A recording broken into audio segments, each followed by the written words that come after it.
The trip itself began smoothly, almost deceptively so. The flight was uneventful, the hotel understated but elegant, the kind of place designed to impress without trying too hard. Rowan moved through it all with her usual precision, checking schedules, confirming meeting times, already 3 steps ahead of everyone else. I stayed close, just slightly behind her shoulder, where I seemed to fit best.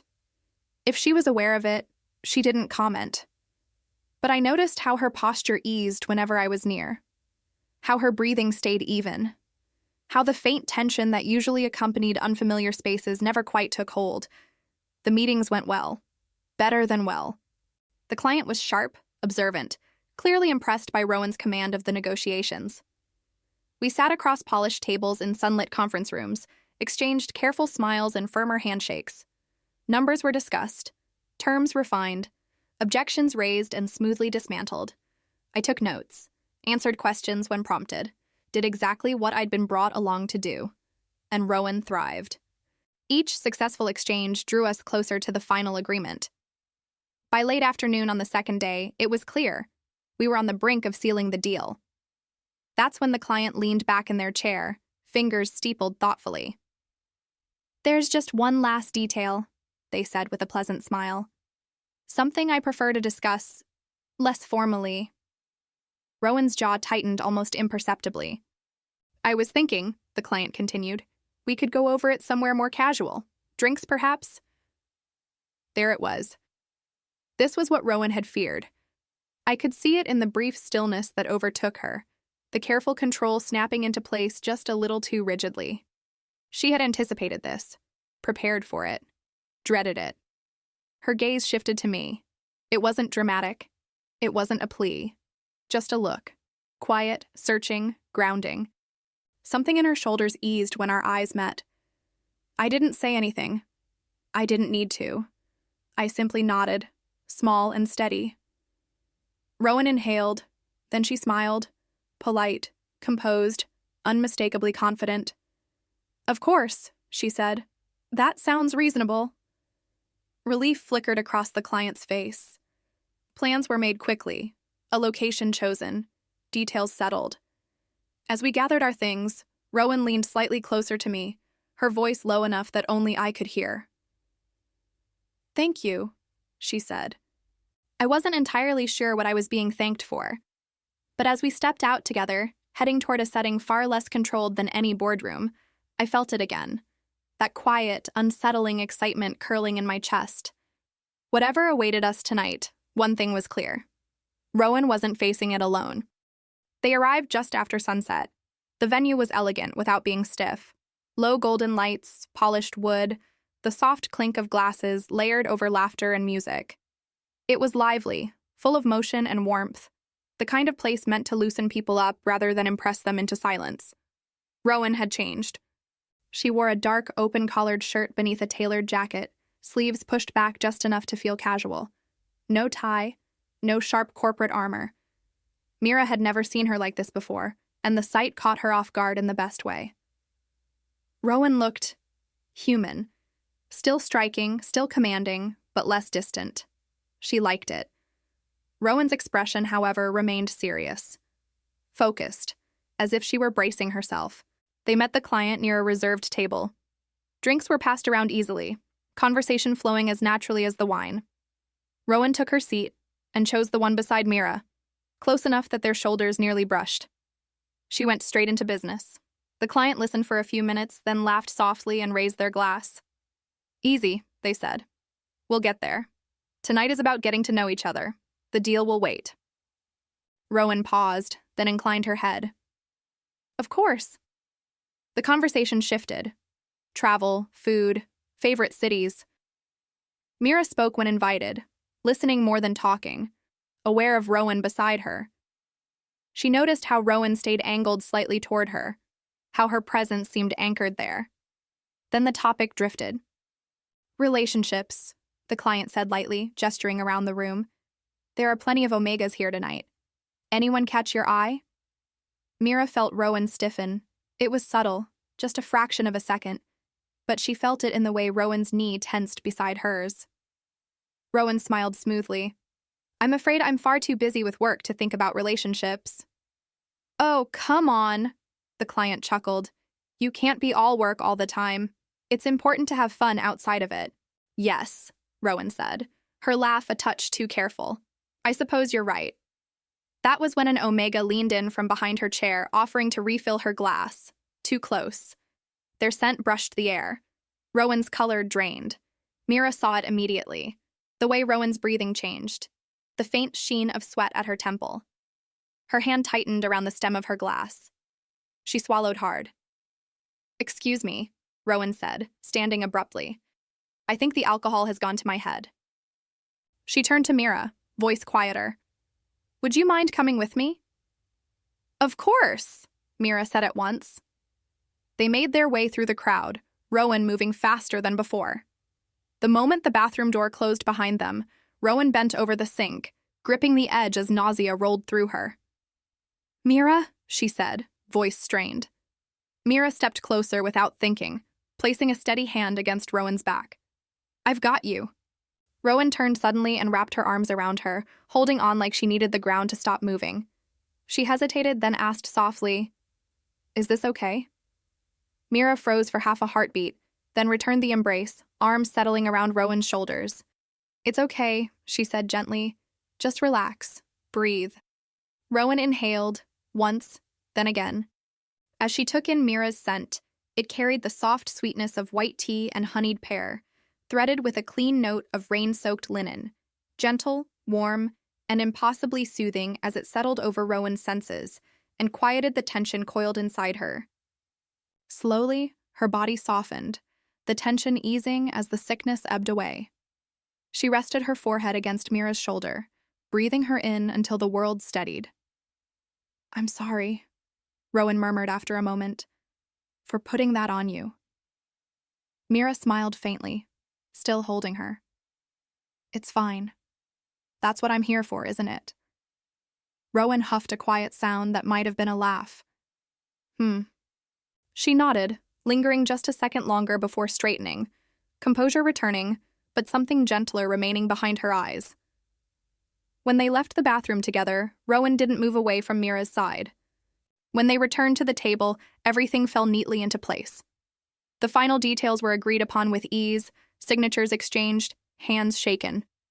The client was clearly pleased, already talking about future collaborations. By the time they parted ways, the deal was sealed. Clean, successful, unquestionable. Rowan didn't relax until they were back at the hotel. As they stepped into the lobby, she turned to Mira. Would you let me buy you a drink? She asked. As thanks, and to celebrate. Mira hesitated only a moment before nodding. I'd like that. The hotel bar was quiet. Soft lighting, plush seating, only a handful of guests murmuring over low music. It felt worlds away from the lively restaurant earlier. Calm, safe. They took seats at the bar. Drinks were poured. Mira sipped hers slowly, feeling the tension finally drain from her shoulders. Rowan looked different now, looser, more at ease than Mira had ever seen her. Tired, yes, but lighter. Rowan turned toward her. You've done an exceptional job. Mira blinked. Oh, no.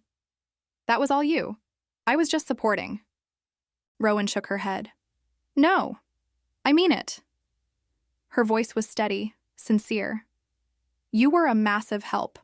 I wouldn't have been able to do this without you. Mira looked down at her glass, heat rising in her cheeks. You're an invaluable asset, Rowan continued. To the team, and to me. The words settled warmly in Mira's chest. Thank you, she said softly.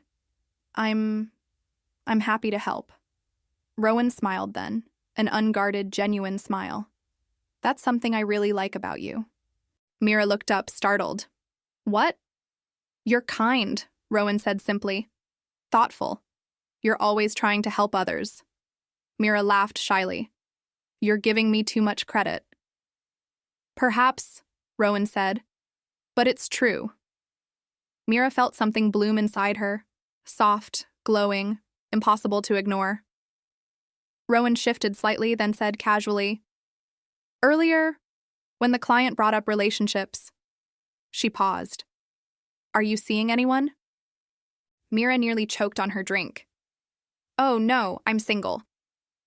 She waited, pulse quickening, unsure what came next. Rowan was quiet for a moment, fingers tracing the rim of her glass. Hypothetically, she said at last, if you were to date someone, would you be interested in someone like me? Mira's face burned. She hesitated, heart pounding. I suppose yes. I would. The air between them tightened. Then doubt rushed in, sharp and familiar. But, Mira added quickly, someone like you is far too accomplished for the likes of me. I'd never be good enough. Rowan stared at her, genuinely shocked. Who told you that? She asked softly. You're brilliant, hardworking. I see it every day. Her voice grew warmer. And beyond that, you're kind, selfless, beautiful. You would make a wonderful partner. Mira's breath caught. Rowan swallowed, then spoke quietly. It's not just your scent that I find alluring. Mira looked at her. It's you, Rowan said. All of it. Everything about you draws me in. She exhaled. You don't need to respond. I just wanted you to know how I feel about you. She stood, placing some bills on the bar. Good night, Mira. Rowan turned to leave. For a heartbeat, Mira didn't move. She stood there, stunned, her mind struggling to catch up with what had just happened. Her boss, Rowan Cade, the alpha everyone admired from a distance, the woman who had never shown interest in anyone, had just confessed to her, to Mira. It felt unreal, like stepping into a version of her life she had never allowed herself to imagine. All those quiet feelings she'd tucked away, the glances she'd dismissed, the warmth she'd pretended not to notice, the small, unreasonable hope she'd told herself would never amount to anything. They weren't just hers anymore. They were real. And if she let Rowan walk away now, that would be it. Tomorrow they would return to the office. Rowan would be her boss again, brilliant, distant, professional. Mira would take her seat at her desk, do her work, and carry this moment alone, unanswered, forever filed away as something that almost happened. Her chest tightened at the thought. She couldn't let it end like that. Before she could take more than a step, Mira reached out and caught her arm. Rowan, she said, voice trembling but sure. I feel the same way. Rowan froze. Then she turned, eyes soft, almost disbelieving, and smiled. Really? She asked, the word barely more than a breath. Mira nodded, shy but certain, her fingers tightening just slightly around Rowan's sleeve. A quiet, incredulous laugh escaped Rowan as relief and joy flickered openly across her face. She murmured, You have no idea how happy that makes me. She took Mira's hand, gentle but certain, and led her down the quiet hallway to her room. When they reached the door, neither moved right away. I'll say goodnight then, Rowan said softly. She hesitated, then added, Before you go, would it be okay if I... She leaned in just slightly. You can push me away if this is too fast. Mira didn't move away. Rowan hesitated for just a breath longer, as if giving Mira one final chance to step away. When she didn't, Rowan closed the distance. The kiss was slow at first, careful, reverent, like she was afraid that moving too quickly might shatter something fragile between them. Her hand came up, hovering near Mira's waist before settling there lightly, grounding herself. Mira felt the steady warmth of her, the barely restrained tension beneath her composure. Then the restraint slipped. Not completely, but enough. Rowan's breath hitched as she deepened the kiss, pouring weeks of control, uncertainty, and quiet longing into that single moment. It wasn't hungry so much as intense, charged with everything she hadn't allowed herself to feel until now. Mira responded instinctively, fingers curling into the fabric of Rowan's jacket, heart pounding as if it were trying to keep up. The world narrowed. There was no hotel hallway, no closed door beside them, no tomorrow waiting on the other side of the night. There was only the warmth of Rowan's presence, the way her forehead rested briefly against Mira's when they finally parted, both of them breathing a little unsteadily. For a moment, neither spoke. The silence felt full instead of empty, thick with possibility, with something new and terrifying and beautiful all at once. Mira's chest ached, not with fear, but with the overwhelming sense of being seen, chosen, wanted. When Rowan finally pulled back, her eyes were dark, searching, impossibly soft. The world felt hushed and new. And for the first time, truly, deeply, Mira didn't feel ordinary at all. Not because her life had suddenly transformed, or because she had become someone remarkable overnight. Nothing about her had changed in any obvious way. She was still the same woman who took the train to work each morning, who doubted herself more than she admitted, who chose safety over dreams because the world had taught her that wanting too much was dangerous. What had changed was simpler, and far more unsettling. She had been seen. Not as someone convenient, not as someone useful, not as someone who faded quietly into the background, but as someone worth choosing, worth risking for, worth imagining a future with. It made her wonder how many people moved through their lives believing they were ordinary, simply because no one had ever looked at them closely enough. How many dreams were set aside not because they were impossible, but because they felt impractical. How many hearts learned to stay quiet, waiting for permission they were never told they could give themselves. Maybe being ordinary was never the problem. Maybe the real question was whether we ever allow ourselves to believe we could be more, without needing proof, or permission, or certainty. Mira didn't have all the answers yet, though this time she was brave enough to ask the questions, and in that uncertainty, something new finally took root. Hey guys, let me know in the comments what you think about Mira and Rowan's story. And don't forget to subscribe so you don't miss out on more stories like this one. All your support really helps the channel out, so thank you.